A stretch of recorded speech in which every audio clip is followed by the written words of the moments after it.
Meus irmãos, graça e paz. Vamos abrir a palavra de Deus em Gênesis, capítulo de número 3. Primeiro livro da Bíblia, capítulo de número 3.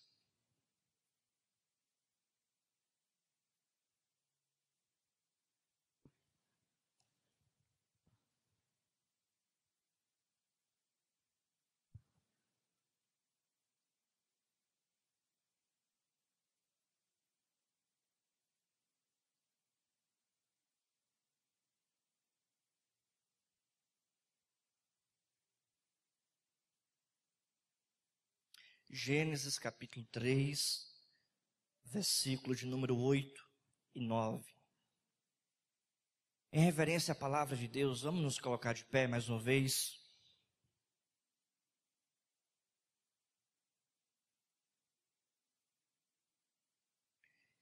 Diz assim a palavra do Senhor: quando ouviram a voz do Senhor Deus que andava no jardim pela viração do dia, esconderam-se da presença do Senhor Deus, o homem e sua mulher, por entre as árvores do jardim.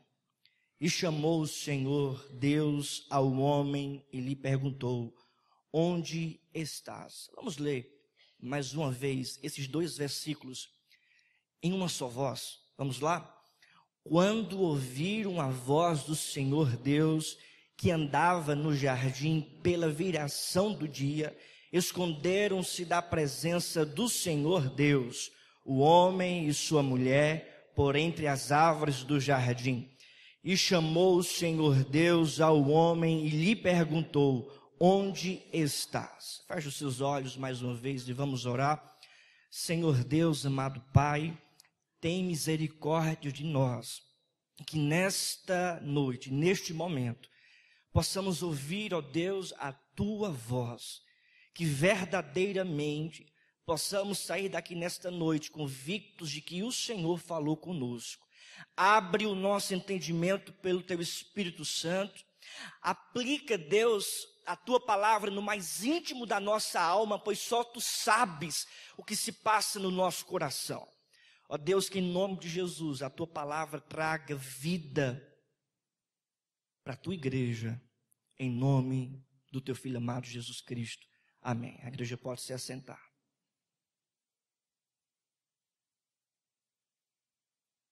Um escritor cristão, C.S. Lewis, certa vez ele disse: a graça de Deus é um conceito peculiar do cristianismo. A graça de Deus é um conceito peculiar do cristianismo.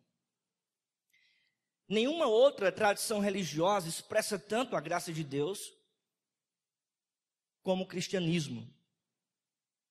Deus revela a sua graça à humanidade desde o início. No entanto, tem alguns teólogos, em particular um grupo de teólogos chamado dispensacionalistas, que acredita que a graça de Deus não era desde o início. Acredita que o Antigo Testamento não revela a graça de Deus. Eles fazem a separação entre o Antigo e o Novo Testamento. A separação entre o tempo de lei, de juízo, e um tempo de graça, de misericórdia. No entanto, nós não cremos dessa forma. E eu comunico aos irmãos, baseado firmemente na palavra de Deus e testificado pelas confissões de fé, que a graça de Deus se revela tanto no Antigo Testamento como no Novo. Que a graça de Deus se revela desde o início e sempre será a graça de Deus. O Antigo Testamento, irmãos, deve ser bastante apreciado pela igreja, porque o Antigo Testamento também revela os propósitos salvíficos de Deus, os atos da salvação de Deus. É interessante entender que Gênesis faz parte do primeiro conjunto de livros do Antigo Testamento, denominado Pentateuco, que vai de Gênesis a Deuteronômio. Quem escreveu esse livro, segundo a própria Escritura, foi o profeta Moisés. A Escritura trata Pentateuco, inclusive Gênesis, como a lei de Moisés, ou a lei de Deus. Existem alguns estudiosos que vão de encontro a essa linha de pensamento, mas nós estamos com o comentarista, por exemplo, João Calvino, que disse: vamos parar para ouvir Deus falando através de Moisés. Interessante que o livro de Gênesis, meus irmãos, ele é dividido em duas partes. A primeira parte, onde está inserido o capítulo de número 3, revela a criação de Deus e os primeiros atos da graça de Deus. Gênesis capítulo de número 3 é dividido em 3 cenas. A primeira cena vai do versículo 1 até o versículo 7, onde Moisés registra, inspirado pelo Espírito Santo, a queda do homem. A segunda cena do capítulo de número 3 vai do versículo 8 até o versículo de número 14, onde Deus, ele passa a sentenciar o pecador. E essa segunda cena continua até o versículo de número 20, onde Deus interroga Adão, interroga Eva, vai até a serpente e a partir de então Deus começa a sentenciar. No entanto, irmãos, essa sentença aparece, mas é realçado também a graça de Deus, e a gente vai ver mais adiante.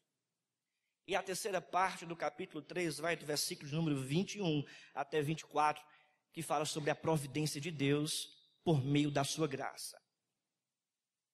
De acordo com os estudiosos, a gente pode também dividir esse capítulo em 2 verdades. A primeira verdade trata sobre a queda do homem. O homem desobedece Deus e anda obedecendo, se entregando à orientação da serpente. Essa primeira parte vai do versículo 1 ao versículo 7. Mas a segunda parte é revelado a graça de Deus, onde Deus dá a sentença para Adão, para Eva e para a serpente, embora apareça algo da ira de Deus, do juízo de Deus, no entanto, é revelado a graça do Senhor, atos da salvação de Deus. Essa graça de Deus, embora apareça em um momento de sentença e de juízo, está inserido, irmãos, do versículo de número 8, onde nós acabamos de ler, 9 até o versículo de número 24. Aqui nós entendemos, irmãos, algumas expressões da graça de Deus. Eu gostaria de trazer a seguinte verdade para a igreja: expressões do Deus gracioso. Expressões do Deus gracioso. Por que Deus é gracioso? Porque Deus revela a sua graça aqui nesse texto. De que forma Deus revela a sua maravilhosa graça? Porque Ele é gracioso. Em primeiro lugar, porque Deus toma a iniciativa de buscar e se relacionar com o pecador. Em primeiro lugar, porque Deus toma a iniciativa de buscar e se relacionar com o pecador. Olhe para o texto, veja o que diz o versículo número 8. Quando ouviram a voz do Senhor Deus, que andava no jardim pela viração do dia, esconderam-se da presença do Senhor Deus, o homem e sua mulher, por entre as árvores do jardim. E chamou o Senhor Deus ao homem e lhe perguntou: onde estás? Adão já estava acostumado, irmãos, na viração do dia, falar com Deus. Na viração do dia, ir à presença de Deus.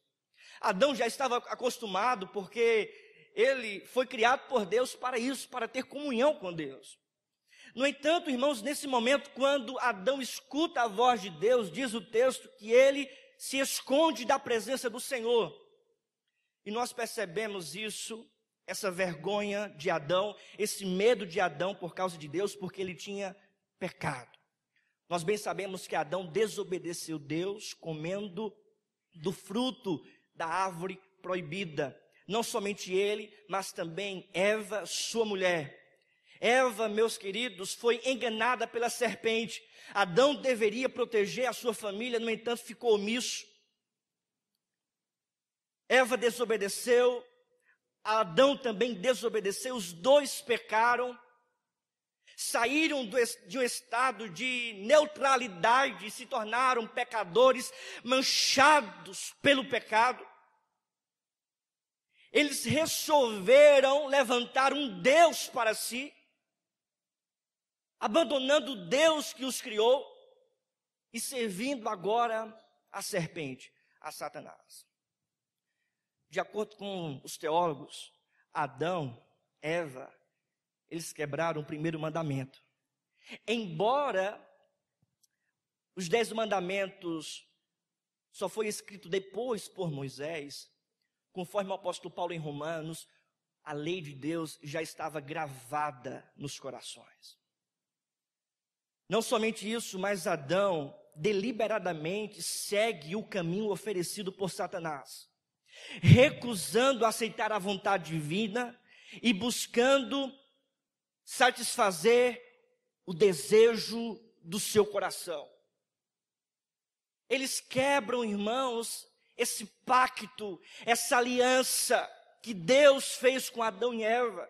O pecado manchara o seu coração. Eles estavam agora envergonhados. Eles estavam agora com medo da presença de Deus. Diz o texto, irmãos, que quando ouviram a voz do Senhor Deus que andava no jardim pela viração do dia, esconderam-se da presença do Senhor Deus. Por causa do pecado, eles fugiram da presença de Deus. Infelizmente, existem muitas pessoas hoje que por causa do pecado, manchadas pelo pecado, tentam se esconder da presença de Deus, tentam fugir da presença de Deus. Essas pessoas tentam se esquecer da culpa, essas pessoas tentam se esquecer da ordem de Deus, da lei de Deus, do mandamento de Deus. Elas ouvem a voz de Deus, mas fogem, mas se escondem, não querem saber da pregação do evangelho, não querem saber de estar na igreja, não querem ter contato com algum irmão, com alguma irmã, porque vai lembrar na sua consciência a lei do Senhor, e eles não querem nada com Deus, porque estão manchados pelo pecado. E a gente percebe que o pecado também mancha a consciência de Adão.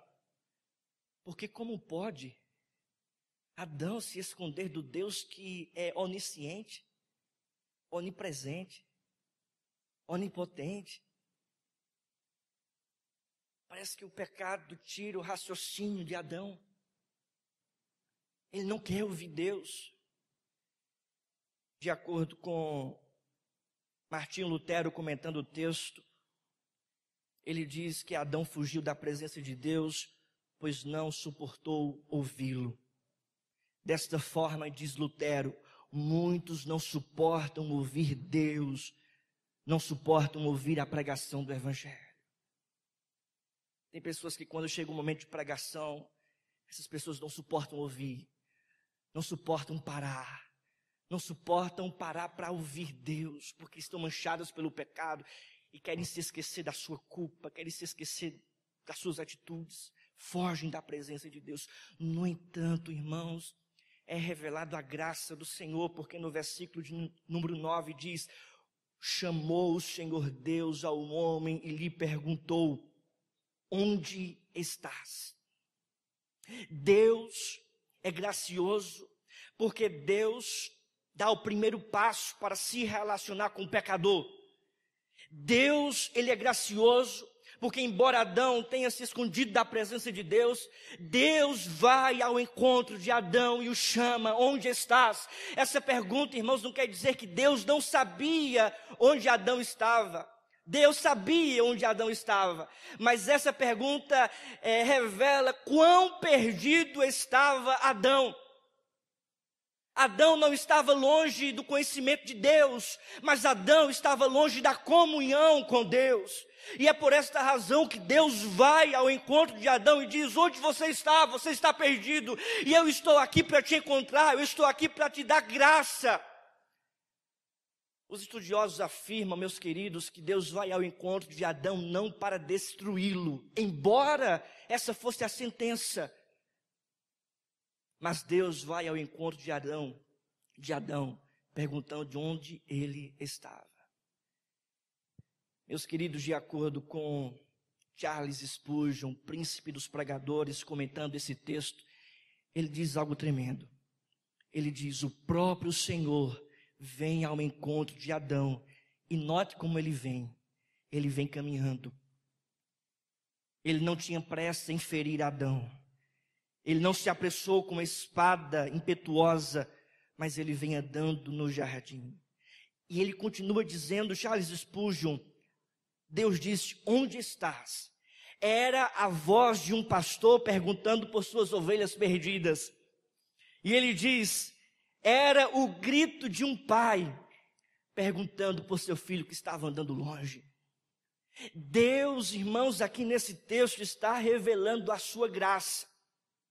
Adão não buscou Deus, Adão não foi atrás de Deus pedindo a Deus: Deus tem misericórdia de mim, Deus, eu te aceito, me perdoa. Não, Adão não fez nada, pelo contrário, Adão tenta se esconder, Adão tenta fugir. No entanto, meus irmãos, Deus vai ao encontro de Adão para buscá-lo, para resgatá-lo, para perguntar onde você está, o que você fez. Deus revela a sua graça dizendo: onde você está? Sempre foi assim, meus irmãos. Quando nós estamos longe da presença de Deus, Deus vem ao nosso encontro. Quando nós desobedecemos a palavra de Deus, quando nós queremos nos desviar dos caminhos do Senhor, Deus, de alguma forma, por meio do seu servo, por meio das irmãs, dos irmãos, por meio da sua igreja, vem ao nosso encontro para nos trazer de volta para Ele. Sempre foi assim na história. Quando Abraão estava longe, Deus foi buscá-lo em Ur dos Caldeus para lhe dar uma promessa. Quando Moisés saiu do Egito fugindo porque pecou e matou, Deus foi buscá-lo em Midian.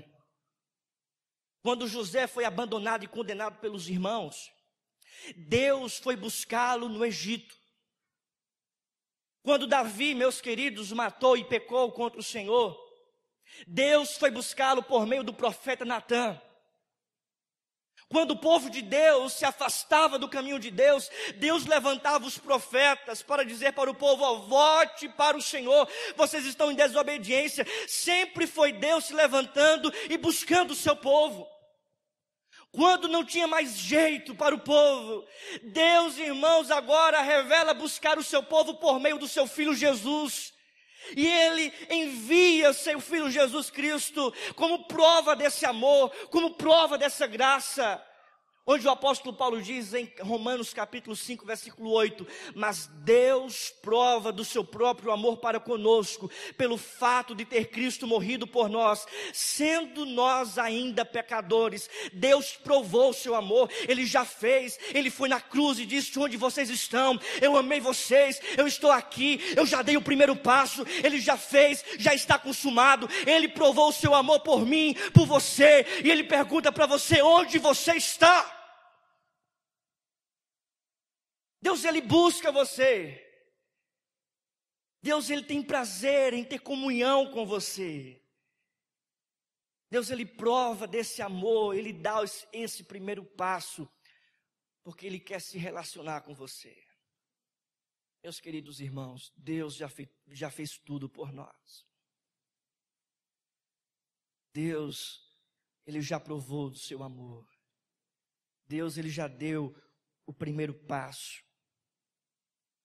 E nós, o que nós precisamos fazer?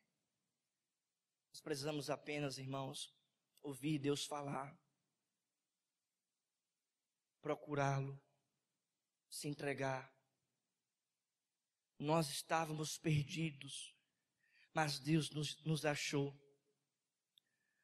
Nós estávamos longe da presença dEle, mas Ele foi buscar cada um de nós. E muitas vezes, quando nós queremos nos desviar, Deus, por meio da sua graça, Ele vem até nós e por meio do seu Espírito Santo, Ele diz: onde você está? Por que você está fazendo isso? Não se desvie nem para a direita, nem para a esquerda. É Deus o tempo todo preservando, irmãos, a nossa vida com Ele mesmo. É Deus que dá o primeiro passo. A nossa salvação não depende de nós. A nossa salvação não depende do passo que nós damos, da nossa obra, da nossa atitude. Não, a salvação é unicamente, irmãos, dada por Deus. É Ele que vem ao nosso encontro. É Ele que nos encontra, que nos acha. A canção Amazing Grace diz o seguinte: eu estava perdido, mas agora fui encontrado. Era cego, mas agora eu vejo. Maravilhosa graça. Mas por que Deus é gracioso? Em segundo lugar, Deus é gracioso porque Deus toma a decisão de sofrer para redimir o pecador. Deus, Ele é gracioso porque Deus toma a decisão de sofrer para redimir o pecador. Vamos olhar para o texto, veja aí o que diz o versículo 15, meus irmãos. Vamos ler todos juntos, em sua voz, só a igreja. Vamos lá? Porém, inimizade entre ti e a mulher, entre a tua descendência e o seu descendente. Este te ferirá a cabeça e tu lhe ferirás o calcanhar. Nas palavras, irmãos, de um grande teólogo, pastor presbiteriano do século XVIII, comentando esse texto, ele diz o seguinte: aqui está o amanhecer do Evangelho. Antes que a ferida fosse feita, o remédio foi providenciado e revelado. A ferida, meus irmãos, aqui nesse texto era a sentença. Adão e Eva deveriam morrer porque eles desobedeceram a Deus, e uma morte eterna. No entanto, no versículo que lemos, o versículo 15, é revelado o remédio e a promessa de Deus para redimir o pecador. Note que após Deus perguntar onde estás a Adão, Adão vai ao encontro de Deus no versículo 10. Ele respondeu: ouvi tua voz no jardim, porque estava nu, tive medo e me escondi.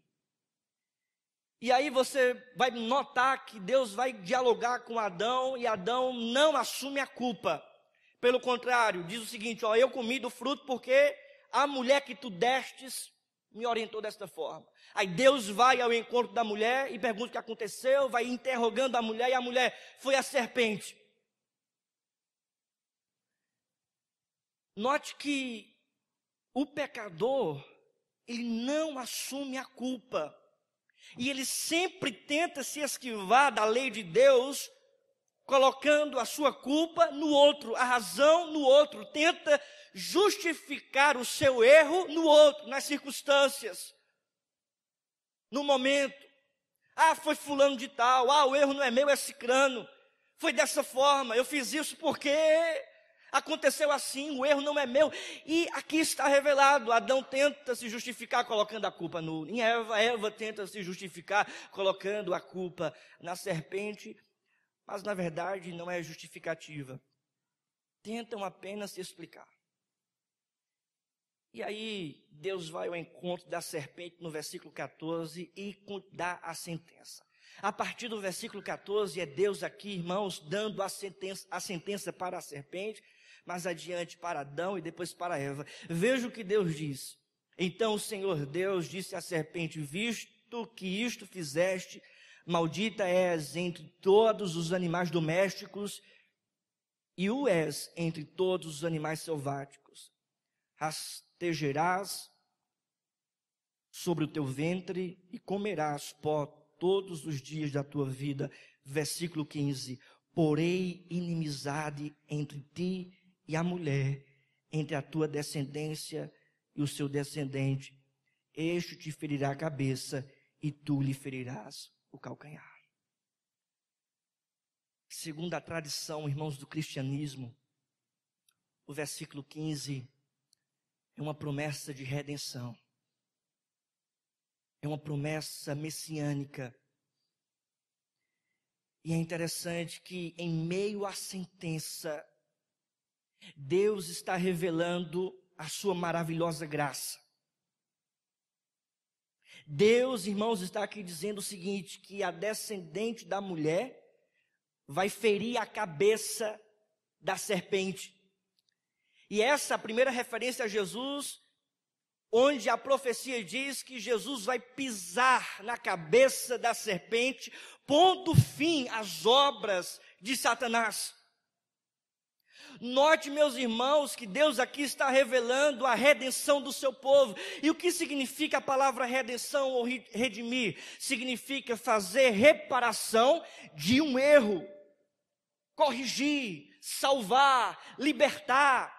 Deus aqui, irmãos, estava profetizando a libertação do seu povo, profetizando a salvação do seu povo. De que forma?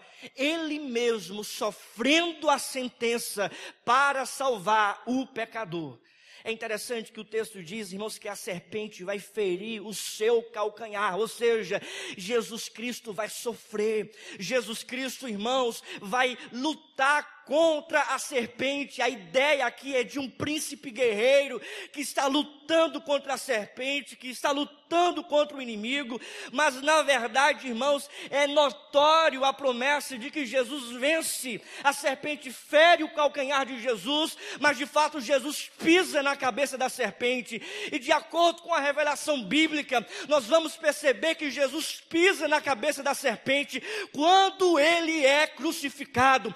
Na cruz do Calvário, Jesus vence as obras de Satanás, vence o inimigo, irmãos. Na cruz do Calvário, Jesus põe fim e destrói a maldição que era sobre nós. Na cruz do Calvário, ele sofre, mas ele também redime o pecador. O que é mais interessante nesse texto é que por meio do sofrimento de Jesus, Ele nos liberta, Ele nos redime. É como se Jesus estivesse aqui, irmãos, sendo já enviado pelo próprio Deus e dizendo: ó, o meu filho vai sofrer a sentença por vocês. O meu filho vai sofrer por vocês. O meu filho vai estar no lugar de vocês. Nós somos pecadores e sobre nós, e de acordo com a maldição do primeiro Adão, nós nascemos em pecado. O pecado está constante em nossa mente, em nosso coração. Nós somos inclinados a fazer o que é mal. Por natureza, nós somos filhos da ira de Deus, da sentença de Deus.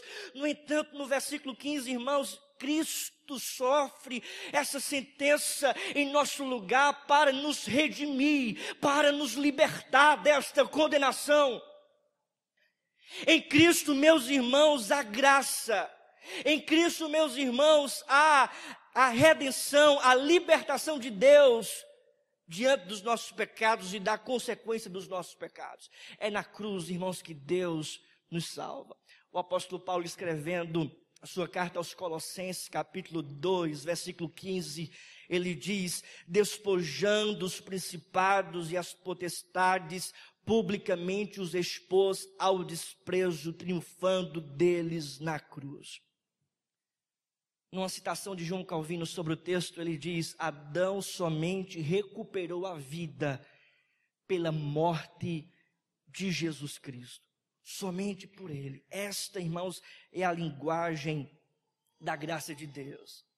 Adão desobedeceu ao Senhor, não era merecedor da graça, não era merecedor da bênção, da promessa, da redenção. Muito pelo contrário, ele nem procurou Deus.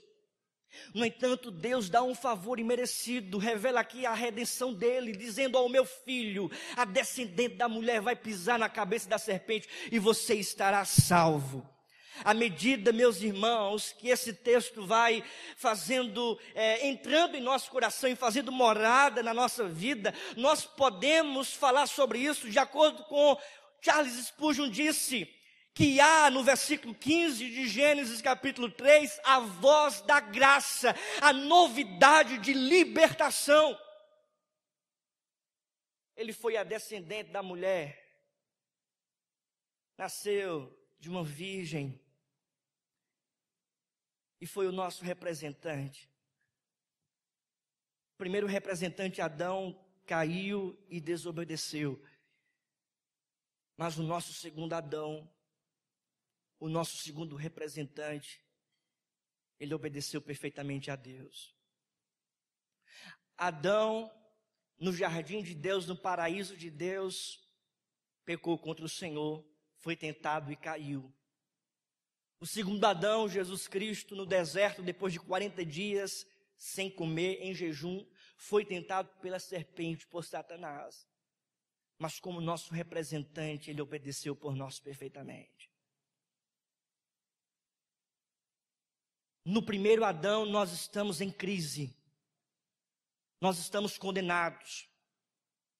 Sobre nós habita uma maldição. Mas no segundo Adão, em Jesus Cristo, a graça, a liberdade.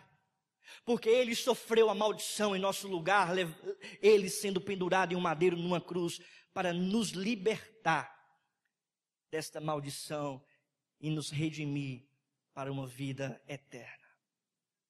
Meus queridos, que maravilhosa graça, que atitude, que maravilhosa graça. Nós podemos olhar para esse texto e perceber que nós não somos merecedores da graça de Deus, mas Deus, ele vai ao nosso encontro, e diz: tem jeito para você, Cristo morreu por você. Talvez você chegou aqui nessa noite dizendo: não tem jeito para mim. Minha mente está poluída demais com o pecado. Meu coração está escravizado demais ao erro. Não tem jeito para mim. E eu estou aqui dizendo para você: tem jeito para você sim. Porque Cristo sofreu na cruz por você. Ele pagou cada um dos seus pecados. Na cruz ele estava ali levando o meu e os seus pecados. Na cruz do Calvário, meus irmãos, nós encontramos vida eterna para nós. Por meio da sua morte, a vida em abundância para a nossa vida. Amém, meus queridos? A graça de Deus sobre a nossa vida. O apóstolo Paulo vai dizer em Romanos capítulo 5, que por um só ato de justiça veio graça sobre todos nós. Veio graça sobre todos nós. Deus é gracioso porque, em primeiro lugar, ele toma a iniciativa de buscar e se relacionar com o pecador. Deus é gracioso, em segundo lugar, porque ele toma a iniciativa de redimir o pecador. E em terceiro lugar, Deus, ele é gracioso, porque ele toma a atitude de cuidar para prover as necessidades do pecador. Note o texto, veja o que diz o versículo de número 20. E deu o homem o nome de Eva, a sua mulher, por ser mãe de todos os seres humanos. Versículo 21, toda a igreja, em uma só voz. Vamos lá? Fez o Senhor Deus vestimenta e peles para Adão e sua mulher e os vestiu. O texto revela o cuidado de Deus, o cuidado que ele tem de prover a necessidade de Adão. O que é interessante é que quando nós olhamos para o versículo 7, depois que Adão pecou, Adão, ele vai atrás de figueiras, folhas de figueiras, e faz uma cinta para si, tentando cobrir a sua vergonha. Note que agora Deus percebe a sua dificuldade, percebe que o homem e a mulher não conseguem fazer roupas para si, e aí o texto diz que Deus fez vestimentas de peles para Adão e sua mulher. Literalmente no hebraico, vestimentas aqui é roupas. Deus estava fazendo uma certa roupa para Adão, para Eva, uma túnica, uma roupa que ia até os joelhos. Estava suprindo a necessidade de Adão, suprindo a necessidade de Eva. Embora eles não tivessem a capacidade, mas Deus estava ali dando capacidade. De acordo com um comentarista chamado Derek Kidner, ele afirma que essas vestimentas de pele são percussoras das muitas medidas em prol do bem-estar físico e moral do ser humano. Ou seja, Deus ali estava cuidando e provendo as necessidades dos seus filhos. E da mesma forma que Deus providenciou vestimentas para Adão, em meio àquele momento de juízo, revelando a sua graça, Deus também providencia, irmãos, meios para sustentar a minha e a sua vida. Adão estava em um contexto de pecado, Adão estava em um contexto de juízo, de sentença. Mesmo assim Deus não deixou de cuidar dele, mesmo assim Deus não abandonou ele. Deus permaneceu cuidando, Deus permaneceu providenciando, Deus permaneceu suprindo as suas necessidades, porque ele é o Deus provedor. Deus revela, irmãos, seu cuidado, suprindo as nossas necessidades, provendo cada uma de nossas necessidades. A fonte, irmãos, da providência não era aqui a vestimenta, a fonte da providência não era o animal, porque as vestimentas eram de peles de animais, mas a fonte da providência era o próprio Deus, a graça de Deus. Da mesma forma, Ele vem ao nosso encontro, como foi com Adão, para prover as nossas necessidades. O que é interessante, irmãos, saber é que por meio desse ato da gloriosa providência de Deus, da graciosa providência de Deus, Adão permaneceu ali vestido. E a graça de Deus estava suprindo as suas necessidades. Será que você pode contemplar essa graça? Essa providência? Eu me lembro, irmãos, que quando eu estava prestes a me casar, eu estava precisando da providência de Deus. Cadê Renata aqui? Ali. E aí, irmãos, nós estávamos precisando da providência de Deus. E Deus levanta a terceira igreja para ser providência de Deus na nossa vida.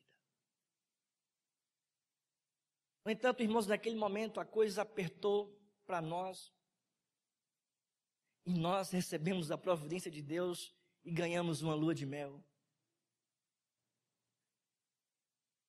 Quando nós voltamos da lua de mel, eu tinha esquecido da primeira feira. E agora? Quem casa tem que ter feira. Meu irmão. E agora? Deus mais uma vez manifestou a sua providência. Deus levantou 2 irmãos, ligaram para mim e disse: pastor, o senhor se lembrou da primeira feira? Eu disse: não, irmão, lembrei não, e agora? Após, nós vamos lhe dar a primeira feira. Aí eu disse: glória a Deus, glória a Deus, que Deus foi generoso para comigo, glória a Deus. Mas aí eu me lembro como hoje, nós estávamos na moto, eu e Renata, no centro de Caruaru, e eu pensando, e falando com Renata, nem para Deus eu estava falando, mas Deus está presente em todo lugar, irmãos. Ó, fica a dica aí. Hashtag a dica. E aí eu estava falando com Renata, dizendo assim para Renata: é bom ganhar a feira, é bom. Mas eu queria fazer a feira. Eu queria pegar o carrinho, ir para o supermercado e colocar tudo que eu queria lá. Eu queria fazer a feira. Eu disse assim para Renata: eu queria pegar as coisas e botar. A primeira feira eu queria fazer. Irmãos, quando foi no outro dia, de manhã cedo, eu recebo uma ligação dizendo: pastor, eu pensei melhor. Eu acho melhor eu dar o dinheiro para o senhor e fazer a feira. Meu irmão, Deus é o Deus da providência.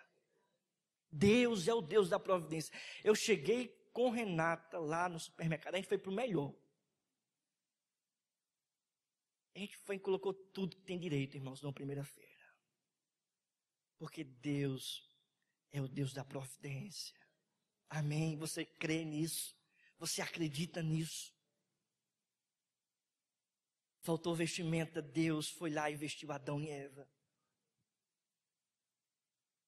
Falta alimento, Deus vai ao nosso encontro e dá o pão nosso de cada dia. Falta trabalho, mas Deus de alguma forma nos sustenta dia após dia. A crise se estabelece, mas Deus de alguma forma vem ao nosso encontro. Eu digo para você, não negocie os seus princípios para tentar ganhar dinheiro e suprir a necessidade da sua casa, porque não adianta. Você que é do Senhor, que é cristão, mesmo que a sua honestidade e a tua integridade coloque em risco o teu emprego, ainda assim permaneça firme no Senhor, porque quem dá o emprego é Deus, quem é a fonte do nosso sustento é Deus, quem dá o trabalho é Deus, quem dá a família é Deus, a vestimenta é Deus, o dinheiro é Deus quem nos sustenta. Basta apenas confiar e permanecer em integridade e confiança a Deus. Eu estava lendo um texto de Martinho Lutero, um presbítero me deu, e Martinho Lutero estava contando e refletindo sobre a história de Abraão, e ele estava dizendo o seguinte, que Deus disse para Abraão, sai da tua terra, da tua parentela, e vai para um lugar que eu ainda vou te mostrar. E Martinho Lutero disse que Abraão tinha que confiar unicamente na providência de Deus. E ele usa a seguinte frase: é como se fosse um cego colocando a sua mão no ombro de Deus e Deus o guiando.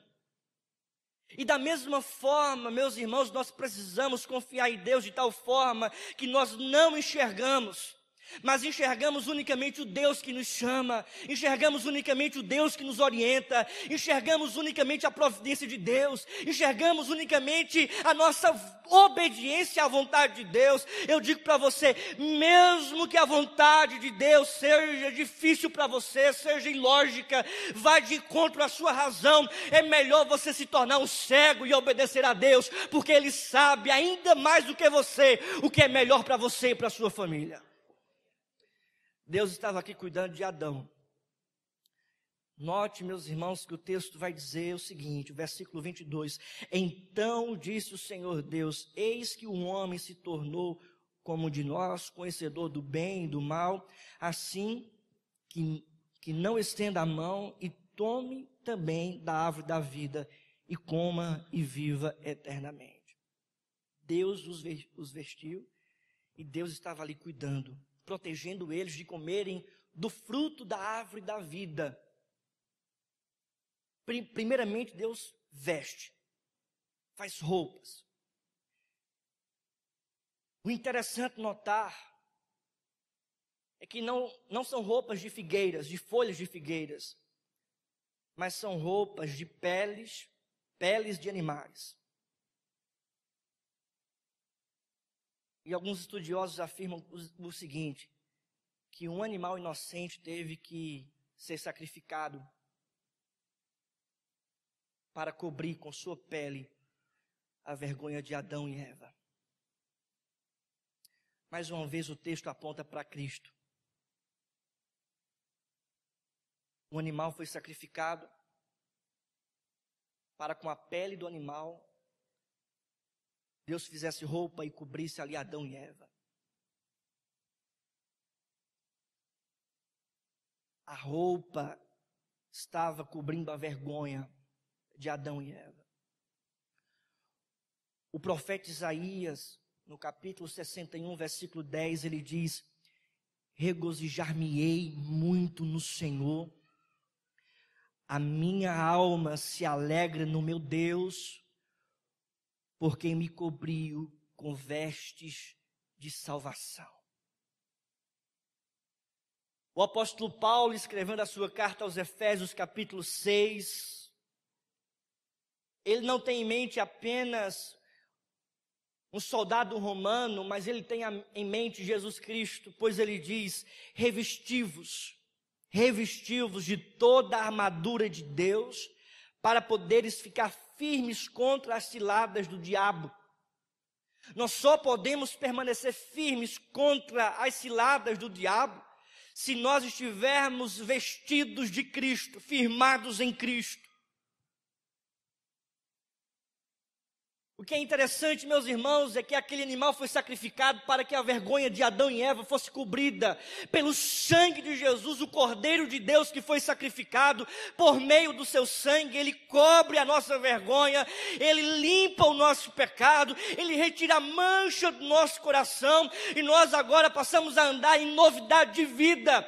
O mundo não vê mais a nossa vergonha, mas o mundo vê, irmãos, o sangue do Cordeiro que nos cobre, que nos limpa, que nos purifica. O apóstolo Paulo diz, irmãos, em 2 Coríntios capítulo 5, versículo 17, assim que se alguém está em Cristo, é nova criatura, as coisas velhas já passaram, eis que tudo se fez novo. Deus, irmãos, Ele nos santificou, Deus, Ele nos cobriu, nos orientou, nos deu nova vida, nos deu uma capa do seu sangue, nos redimiu, nos cobriu para que tenhamos uma novidade de vida, uma vida, irmãos, nova. Nós não andamos agora segundo a nossa vergonha, nós não andamos agora segundo a nossa própria carne, mas nós andamos agora segundo esse novo homem que em nós opera, segundo o Espírito de Deus que habita em nós. Nós andamos agora, irmãos, cobertos pelo sangue de Jesus Cristo.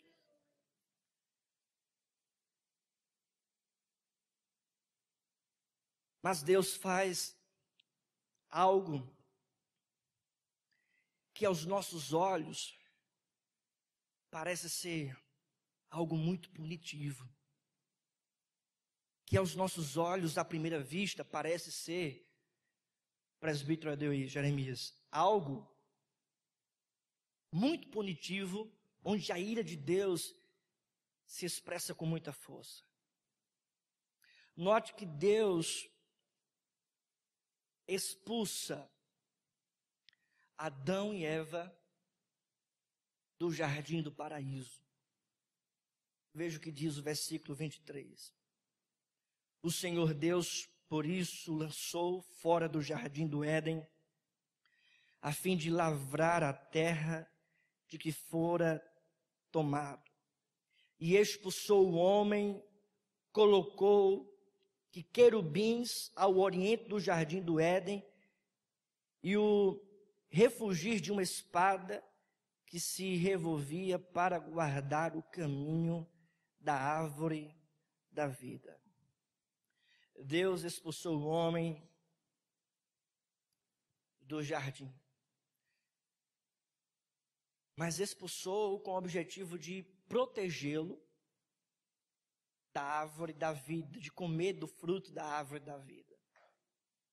O interessante é que, de acordo com os reformadores, se Adão e Eva comessem do fruto da árvore da vida, eles permaneceriam para sempre naquela condição de queda e não seriam regenerados por Cristo. No entanto, parece ser algo punitivo, mas Deus, de uma certa forma, estava protegendo, cuidando. O teólogo Champlin diz o seguinte: Deus expulsou o homem da sua presença sem nenhum vestígio evidente de misericórdia. No entanto, irmãos, nós discordamos disso aí, porque a graça e a misericórdia de Deus também é realçada, protegendo Adão e Eva de uma morte eterna.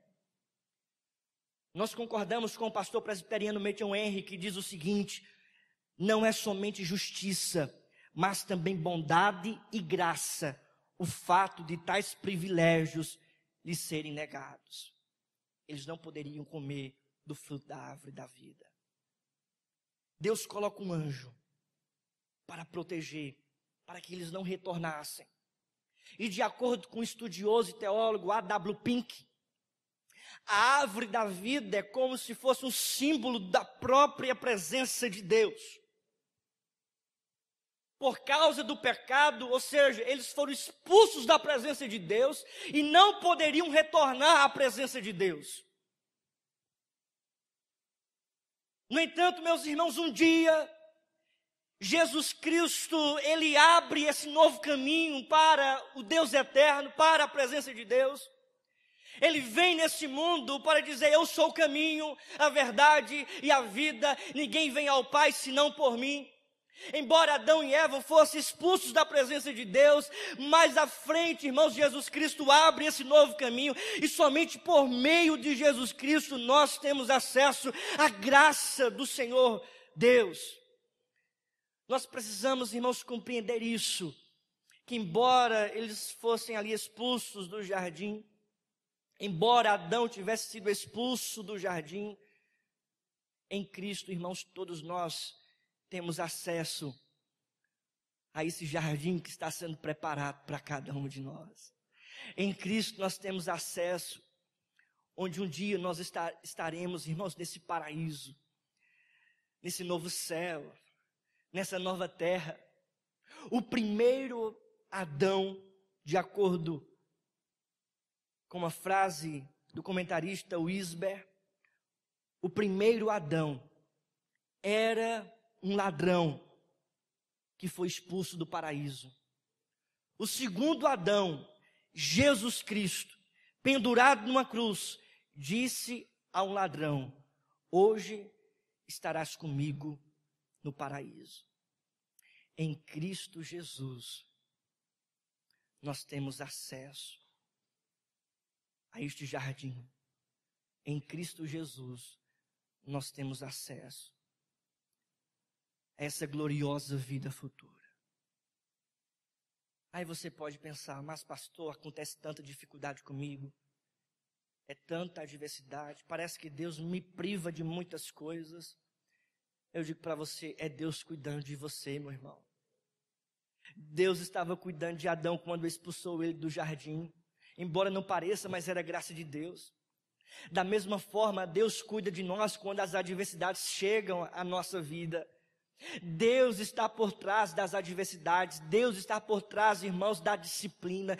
Deus está por trás de todas as dificuldades. Está por trás cuidando de nós. Nós precisamos acreditar que todas as coisas cooperam para o bem daqueles que amam a Deus. E em Cristo Jesus nós vamos passar sim por essas dificuldades. Deus vai estar cuidando de nós sim. Nós vamos olhar e ver a providência de Deus. Vamos sim. Vamos sofrer, vamos também sofrer. Vamos passar por adversidades, vamos passar por adversidades. Mas em Cristo Jesus o caminho foi aberto. E um dia, irmãos, estaremos no nosso lar, no novo céu, na nova terra. Em Cristo Jesus, irmãos, a nossa esperança está na glória. Ele abriu o caminho. Ele disse para o prisioneiro, para o ladrão: hoje estarás comigo no paraíso. Meus queridos irmãos, há uma esperança de vida eterna que brota em nosso coração quando meditamos na palavra de Deus, e precisamos acreditar que essa vida eterna nós ganharemos. Já está determinado por Deus. Cristo já fez. Um dia nós estaremos lá, custe o que custar. O diabo não pode frustrar os planos de Deus, mas um dia, irmãos, a trombeta vai tocar, Jesus vai aparecer, Deus vai ressuscitar a sua igreja dos mortos, os vivos serão arrebatados, vamos nos unir com Ele nas alturas e seremos para sempre o seu povo em novidade de glória eterna. Fique de pé no seu lugar e vamos orar.